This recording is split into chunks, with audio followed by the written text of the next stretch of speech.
Hi dear friends, very good morning. അങ്ങനെ നമ്മുടെ വിജയമന്ത്രം series ഇന്ന് വിജയകരമായി 30ാമത്തെ ദിവസം. ഒരുപാട് കുട്ടികൾ സപ്പോർട്ട് ചെയ്യുന്നുണ്ട്, വളരെ സന്തോഷം. നിങ്ങൾക്ക് ഇത്രത്തോളം യൂസ്ഫുൾ ആകും എന്ന് ഉറപ്പുള്ളത് കൊണ്ട് തന്നെയാണ് ഈ ഒരു സ്ട്രാറ്റജി ഞാൻ തിരഞ്ഞെടുത്തത്. മുൻവർഷ ചോദ്യങ്ങൾ, അനുബന്ധ വിവരങ്ങൾ, ഇതാണ് വിജയമന്ത്രം സീരീസിൽ ഉൾപ്പെടുത്തിയിരിക്കുന്നത്. എല്ലാ ദിവസവും 10 ചോദ്യങ്ങൾ, അതിൻ്റെ റിലേറ്റഡ് ഫാക്ട്സ് എല്ലാം കൂടെ ചേർത്ത് ഒരു 50 ഫാക്റ്റുകൾ നമ്മൾ PSC പരീക്ഷ അല്ലെങ്കിൽ LGS LTC പരീക്ഷയുമായി ബന്ധപ്പെട്ട് പഠിക്കുന്നു.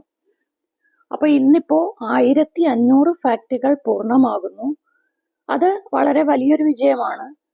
പരീക്ഷ വരെ തുടർന്നു പോകാൻ സാധിക്കട്ടെ എന്നാഗ്രഹിക്കുന്നു. എനിവേ, നിങ്ങളോട് ഞാൻ പലപ്പോഴും പറയുന്നതാണ്, എല്ലാ ദിവസവും ഓർമ്മിപ്പിക്കും. LGS പരീക്ഷയാണ് നിങ്ങളുടെ ലക്ഷ്യമെങ്കിൽ 2026 അവസാനം നോട്ടിഫിക്കേഷൻ വരും. നിങ്ങൾ ടെൻഷനൊന്നും അടിക്കണ്ട. ഈ വിജയമന്ത്രം സീരീസ് കൃത്യമായി കാണാൻ ശ്രമിക്കുക.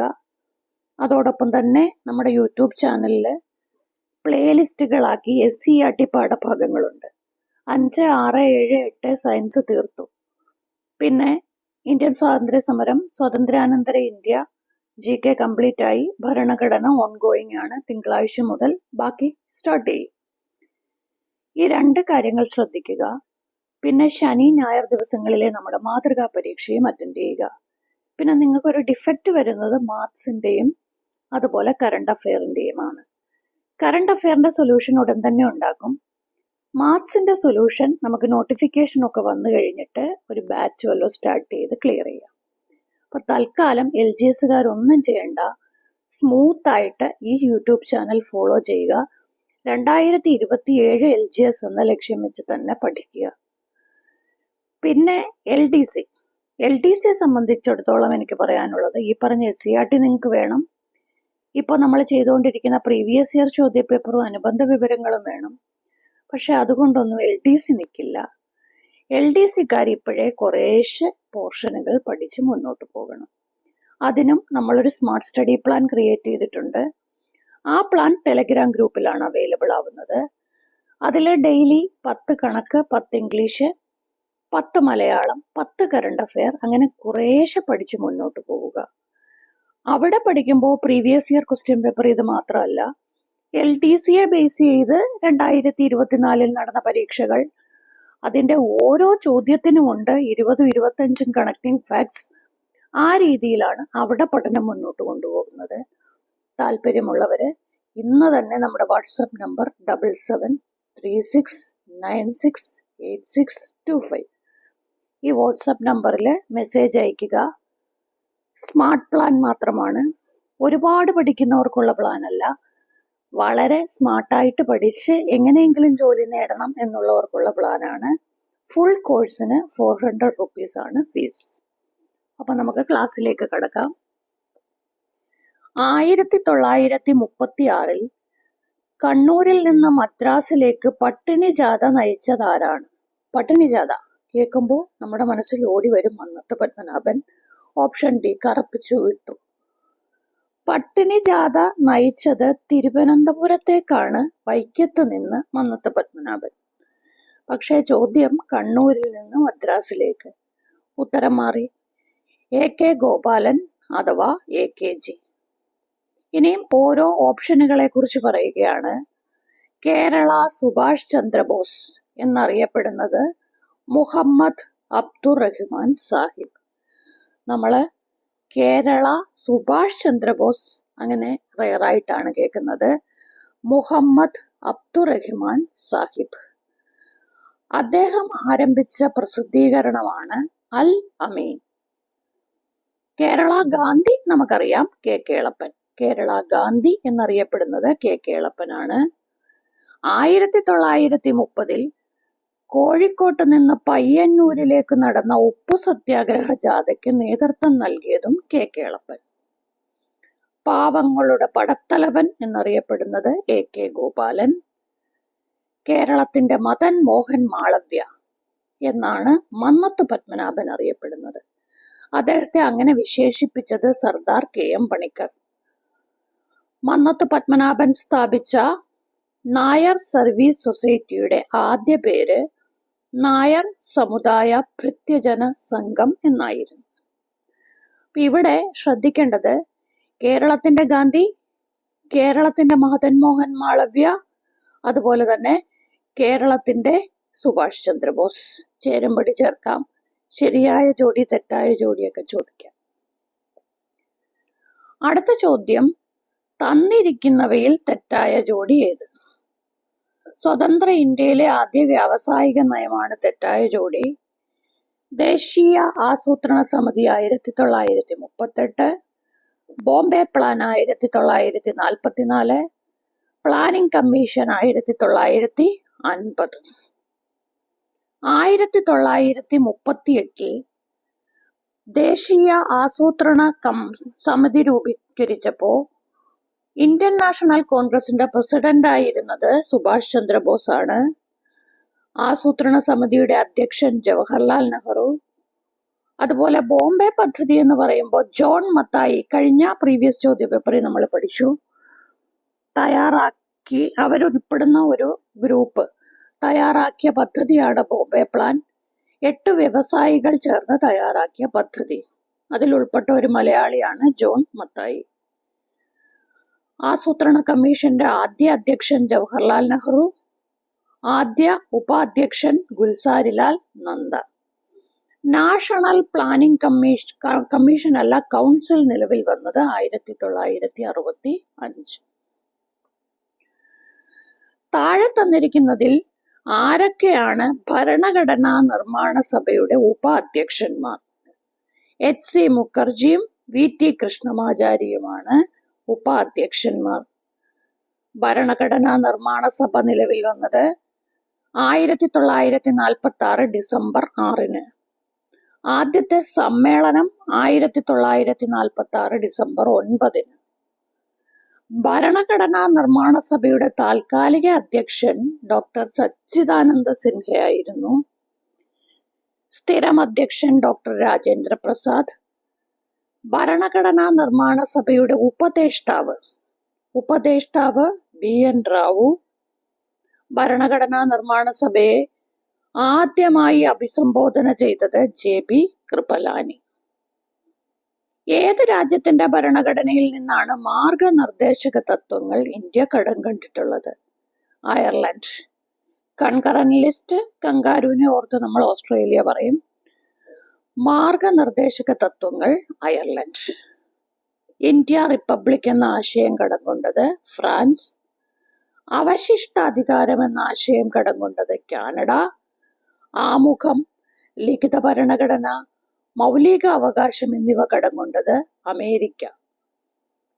അപ്പോ ഓരോ ആശയങ്ങളും കടം കൊണ്ട രാജ്യങ്ങളും ശരിയായ ജോഡി തെറ്റായ ജോഡി ചോദിക്കുമ്പോൾ തെറ്റരുത്.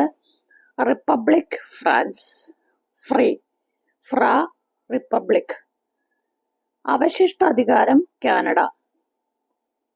ആമുഖം, ലിഖിത ഭരണഘടന, മൗലിക അവകാശമൊക്കെ അമേരിക്ക. ഇന്ത്യ ഫെഡറൽ സംവിധാനം എന്ന ആശയം സ്വീകരിച്ചത് 1935 ഗവൺമെന്റ് ഓഫ് ഇന്ത്യ ആക്ടിൽ നിന്നാണ്. യൂണിയൻ സ്റ്റേറ്റ് ലിസ്റ്റുകൾ സ്വീകരിച്ചത് കാനഡയിൽ നിന്നും, കൺകറന്റ് ലിസ്റ്റ് സ്വീകരിച്ചത് ഓസ്ട്രേലിയയിൽ നിന്നും. ഓസ്ട്രേലിയയിലുള്ളത് കൺകാരു, കൺകറന്റ് ലിസ്റ്റ് ഓസ്ട്രേലിയ എന്ന് പഠിക്കുക. അടുത്ത ചോദ്യം, താഴെ തന്നിരിക്കുന്നവയിൽ ഏത് ജില്ലയിലാണ് മനസ്വിനി എന്ന പേരിൽ ആദ്യത്തെ ട്രാൻസ്ജെൻഡർ അയൽക്കൂട്ടം രൂപീകരിച്ചത്? വ്യത്യസ്ത ചോദ്യമാണ്. അങ്ങനെ പരീക്ഷകളിലൊന്നും ഞാൻ കണ്ടിട്ടില്ല. പാലക്കാട്. ചോദ്യം ഇങ്ങനെയും വരാം, ആദ്യത്തെ ട്രാൻസ്ജെൻഡർ അയൽക്കൂട്ടത്തിന്റെ പേര്, അല്ലെങ്കിൽ പാലക്കാടല്ലല്ലോ, കോട്ടയം ജില്ലയിൽ രൂപീകരിച്ച ആദ്യത്തെ ട്രാൻസ്ജെൻഡർ അയൽക്കൂട്ടത്തിന്റെ പേര് ചോദിക്കും. എൻഡോസൾഫാൻ ദുരിതം അനുഭവിക്കുന്നവർക്ക് സഹജീവനം സ്നേഹഗ്രാമം പുനരധിവാസ ഗ്രാമം സ്ഥാപിച്ചത് കാസർഗോഡ് ജില്ല. ഭിന്നശേഷി വിഭാഗക്കാർക്ക് കലാപ്രതിഭകൾക്ക് പിന്തുണ നൽകാൻ രൂപീകരിച്ച ആർട്ട് ഗ്രൂപ്പിന്റെ പേര് അനുയാത്ര റിഥം. അനുയാത്ര നമുക്കറിയാം ഭിന്നസംഖ്യക്കാരുമായിട്ട് ബന്ധപ്പെട്ടതാണ്. അതിന്റെ കൂടെ ഒരു താളവും കൂടെ കൊടുക്കുമ്പോൾ കലാപ്രതിഭകളായി. തീവ്ര ഭിന്നശേഷിയുള്ളവർക്ക് 18 വയസ്സ് വരെ 20,000 രൂപ സ്ഥിര നിക്ഷേപം നൽകുന്ന പദ്ധതി ഹസ്തദാനം. സാഫല്യം ഭിന്നശേഷി വയോജന പരിപാലന കേന്ദ്രം, തിരുവനന്തപുരം ജില്ല. ട്രാൻസ്ജെൻഡർ വ്യക്തികൾക്ക് സുരക്ഷിത ഭവനം ഉറപ്പാക്കുന്ന പദ്ധതി സുഭദ്രം. അടുത്തത്, തന്നിരിക്കുന്നവരിൽ ആരാണ് 2 തവണ വനിതാ കമ്മീഷൻ അധ്യക്ഷ പദവി വഹിച്ചിട്ടുള്ളത്? Justice D Sridevi. സംസ്ഥാന വനിതാ കമ്മീഷന്റെ ആദ്യ ചെയർപേഴ്സൺ സുഗതകുമാരി. രണ്ടാമത്തെ ചെയർപേഴ്സൺ ജസ്റ്റിസ് ഡി ശ്രീദേവി. 2 പ്രാവശ്യങ്ങളിലാണ് 2001, 2002 2007 മുതൽ 2012 വരെ. സംസ്ഥാന വനിതാ കമ്മീഷൻ ആസ്ഥാനം തിരുവനന്തപുരം. വനിതാ കമ്മീഷന്റെ അധ്യക്ഷയെയും അംഗങ്ങളെയും നിയമിക്കുന്നതും നീക്കം ചെയ്യുന്നതും സംസ്ഥാന സർക്കാരാണ്. ഈ വനിതാ കമ്മീഷന്റെ ഔദ്യോഗിക പ്രസിദ്ധീകരണമാണ് സ്ത്രീ ശക്തി. സംസ്ഥാന വനിതാ കമ്മീഷന്റെ ചെയർപേഴ്സന്റെ കാലാവധി 5 വർഷം. റിപ്പോർട്ട് സമർപ്പിക്കുന്നതൊക്കെ സംസ്ഥാന സർക്കാരിന്, നിയമനവും നീക്കം ചെയ്യലുമെല്ലാം സംസ്ഥാന സർക്കാർ.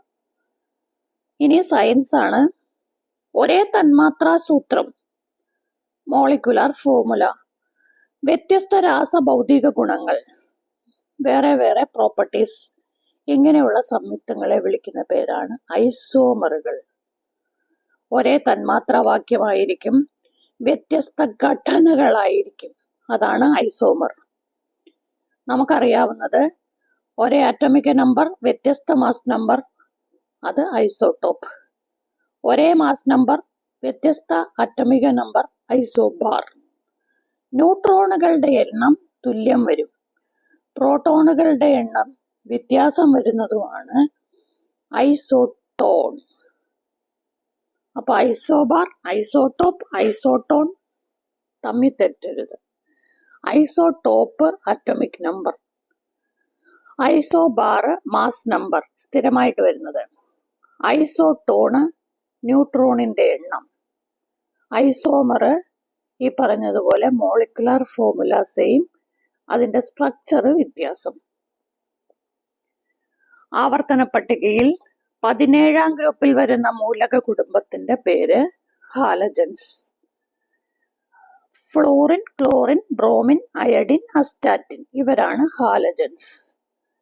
മൂലകങ്ങളെ അവയുടെ രാസഗുണങ്ങളുടെ അടിസ്ഥാനത്തിലാണ് ആവർത്തന പട്ടികയിലെ വിന്യസിച്ചിരിക്കുന്നത്. ആധുനിക ആവർത്തന പട്ടിക ഹെൻറി മോസ്ലി. ആവർത്തന പട്ടികയിൽ വിലങ്ങനെയുള്ള നിരകൾ പിരീഡും കുത്തനെയുള്ളത് ഗ്രൂപ്പും. ആകെ 7 പിരീഡ്, 18 ഗ്രൂപ്പ്.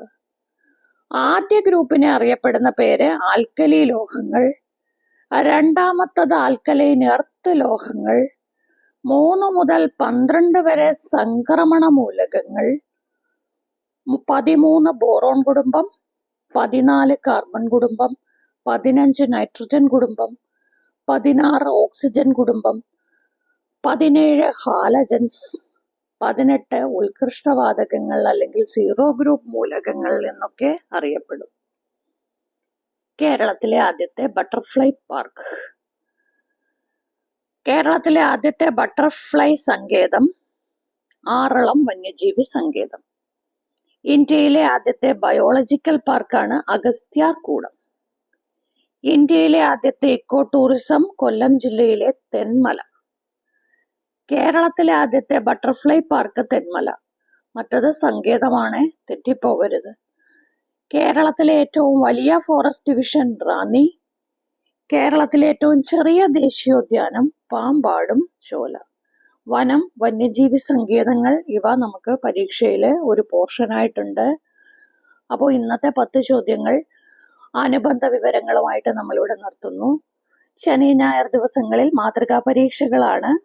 തൊഴിൽ വാർത്തയിലെയും തൊഴിൽ വീതിയിലെയും മാതൃകാ പരീക്ഷ നന്നായിട്ട് അറ്റൻഡ് ചെയ്യുക. എന്തു തന്നെ ആയാലും ഓഗസ്റ്റ് മാസത്തോടുകൂടി 10ാം തരം പ്രാഥമിക പരീക്ഷ ഉണ്ടാകും. അതിൽ ഇവയൊക്കെ നിങ്ങൾക്ക് ഒരുപാട് യൂസ്ഫുൾ ആകും. നല്ല രീതിയിൽ പ്രയോജനപ്പെടുത്തിയെടുക്കുക. തിങ്കൾ മുതൽ വെള്ളി വരെ നമുക്ക് SCERT പാഠഭാഗങ്ങൾ, വിജയമന്ത്രം സീരീസ്, ശനി ഞായർ ദിവസങ്ങളിൽ മാതൃകാ പരീക്ഷ. ഇങ്ങനെയാണ് മുന്നോട്ട് പോകുന്നത്. മറക്കരുത്. LD ക്ലർക്ക് ആവശ്യമുള്ളവർ 7736968625 ഈ വാട്സപ്പ് നമ്പറിൽ തീർച്ചയായിട്ടും മെസ്സേജ് അയയ്ക്കുക. Wish you all the best. Thank you.